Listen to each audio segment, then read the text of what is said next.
Malaysia punya tukang perempuan, tapi kerjanya tak kalah sama laki-laki. Tak apalah.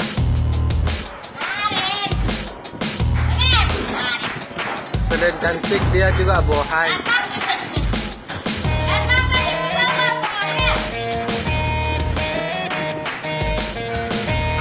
Kalau tukang Indonesia, kalau yang ada di Indonesia kalah sama tukang amo yang ada di Malaysia.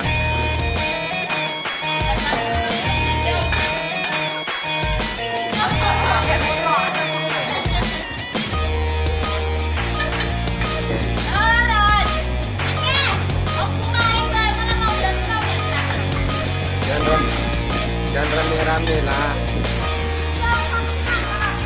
Kalau saya punya istri kayak ini, saya akan tonton tiap Jumat.